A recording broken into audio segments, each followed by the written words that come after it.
గ్రంథమొక్కటి నీవు కందార్థములతోటి చేసినావని వింటి చెప్పవయ్యా. ఆధ్యాత్మలల్లి నీవఖిల దేవతలను స్తుతి చేస్తివట వాటి చూపవయ్యా. నిఖిల వేదాంతార్థ నివహంబు కొద్దిలో ఇమిడిస్తివట వాటినివ్వవయ్యా. ఈ అన్నిటికీ అర్థమేమో నాకెరిగించి పుట్టు చావులను బోదొట్టవయ్యా. జన్మ మరణములను జంద చేత కాక చాటు చర్చితి మన్నించు సదయ హృదయ. భాగవత వంశ భవ కృష్ణ యోగిరాజ దేవి శారద మామక దేశికేంద్ర. జై నిజ గురుభ్యో నమ. జై అమలాంబ సమేత అనుభవానంద రాజయోగేంద్ర ప్రభుస్వాముల వారి దివ్య చరణాల విందములకు ద్వాదశి వందనములు సమర్పించుకొచ్చు. శ్రీమద్ భాగవత కృష్ణదేశిక స్వాముల వారి స్తోత్రం శ్రీమతి తల్లా అవర్జుల జాలమాంబ గారిచే భక్తిపూర్వకముగా చేయబడిన శేషపద్యముల యందు ఈరోజు మనం 7వ పద్యం.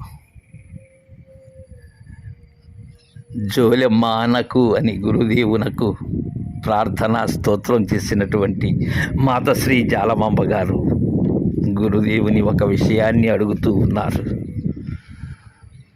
ఇక్కడ మనం తెలుసుకోవలసినది, శిష్యుని యొక్క బాధ్యత సక్రమముగా నిర్వర్తించినట్లయితే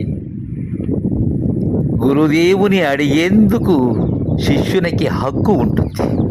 అలా కాకుండా గురుసేవ చేయక, గురువు చెప్పిన దానిని సక్రమముగా ఆచరించక మనకు భ్రాంతిరహిత విధానమైనటువంటి బోధ ఎలా అందుతుంది? భ్రాంతి సహితమైనటువంటి బోధలైతే ఎలా అయినా వాటిని దక్కించుకోవచ్చు, పొందవచ్చు. కానీ ఇది అలాంటిది కాదు. ఇది శరీర సాంప్రదాయమైనటువంటి బోధ. దీనికి కావలసినది శిష్యునిగా నా లక్షణం సక్రమంగా ఉన్నట్లయితేనే నేను లేనటువంటి దానిని నేను గురుదేవుని అడిగితే నా యొక్క ఆసక్తిని గమనించి, నేను ఉన్న స్థితిని గమనించి, ఉన్న విషయాన్ని ఆ అతి రహస్యమైనటువంటి దానిని నాకు అందచేయగలరు. కావున శిష్యుని హక్కుకు ముందుగా శిష్యుని బాధ్యత కూడా ఉండాలి. ఇక్కడ అడుగుతూ ఉన్నారు జాలమాంబ గారు, అనునయంగా అడుగుతూ ఉన్నారు. ఇంకా గురుదేవుని నిలదీస్తూ ఉన్నారు. నాకుగాక ఎవరికి చెప్తావు అన్నట్లుగా అడుగుతున్నారు. ఆ హక్కు ఉన్నది జాలమాంబ గారికి. అలానే శివరామ దీక్ష సిద్ధాంతంలో ఉన్న గురు శిష్య న్యాయంగా బోధన అందుకుంటుండేటువంటి అందరికీ కూడా ఆ హక్కు ఉంటుంది. గురుదేవ, గ్రంథమొక్కటి నీవు కందార్థములతోటి చేసినావని వింటి చెప్పవయ్యా. ఎందుకు దాచుకుంటావు గురుదేవా? శక్తిద్వయ నిరాశకంపైనటువంటి శుద్ధ నిగుణ తత్వము ఏదైతే ఉన్నదో ఆ శుద్ధ నిగుణ తత్వాన్ని,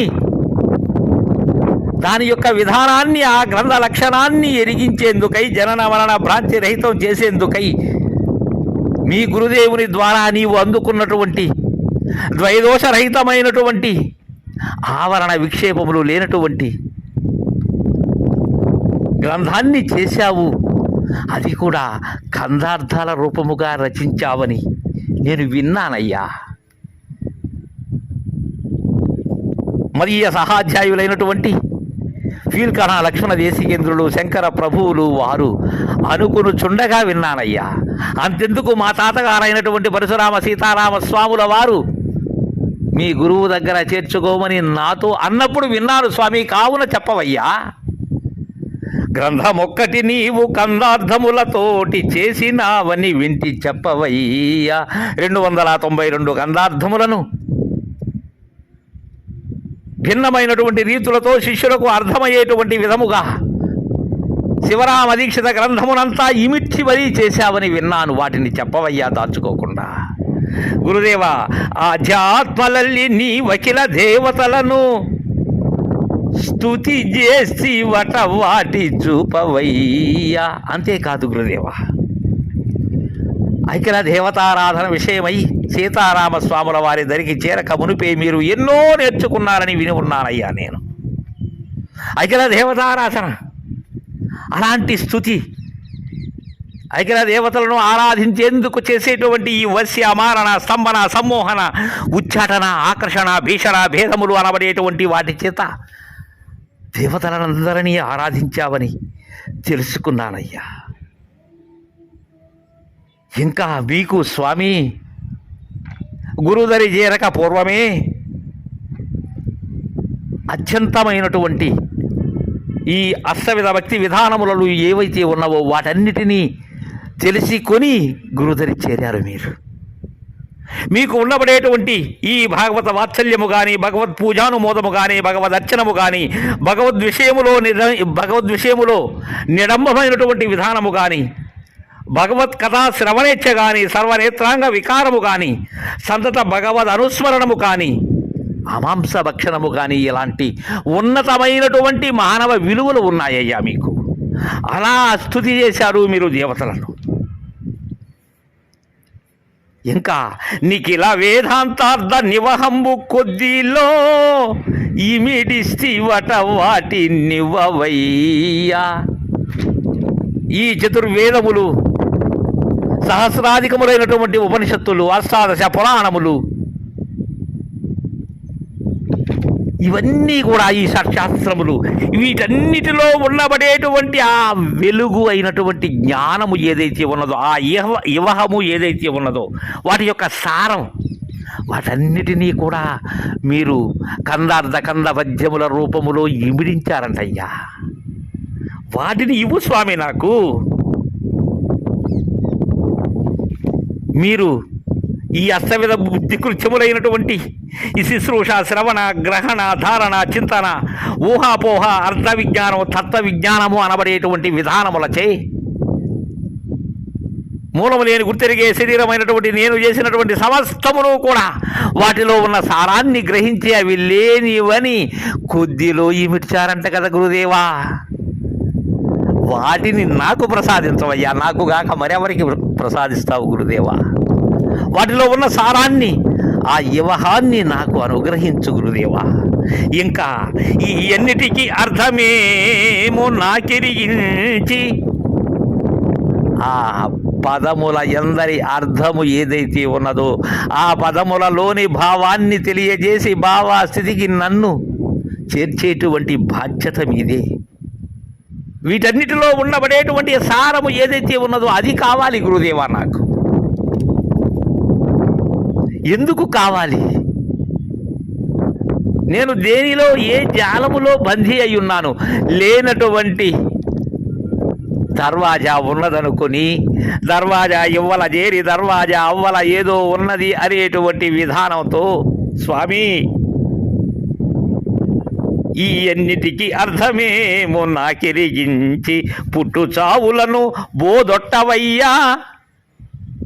ఆ జననము అనేటువంటి భ్రమ కానీ, మరణం అనేటువంటి భ్రాంతి కానీ, ఇవి రెండు, మరణం అనే భయము కానీ, వీటిని పోగొట్టవయ్యా కృష్ణప్రభు దేశికేంద్ర. నాకు చేత కావటం లేదు స్వామి. అందుకే జన్మ మరణములను చేత కాక ఈ జనన మరణముల యొక్క ఘోర సంసార భ్రాంతి ఏదైతే ఉన్నదో దానిని ఈదలేక, దరి చేరలేక, సాంగోపాంగముగా మీరు అందజేసేటువంటి బోధను ఆశాంతము గ్రహించాలనేటువంటి విధానంతో మీ శరణు జొచ్చానయ్యా.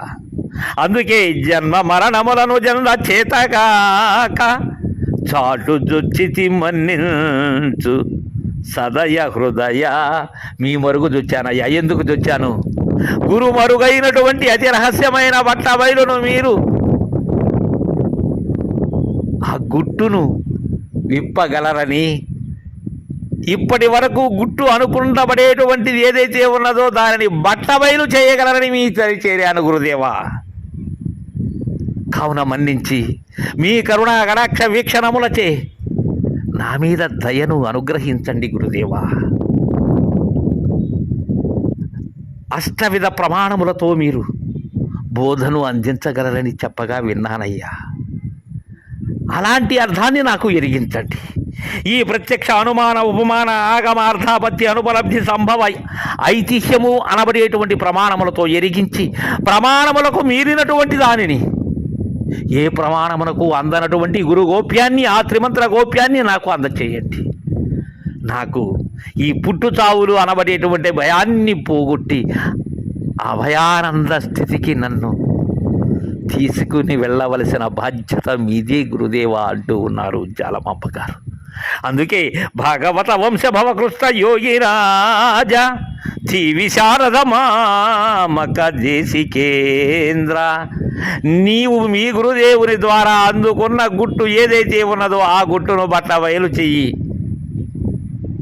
ఓ రాజయోగీంద్ర అని వేడుకుంటూ ఉన్నారు.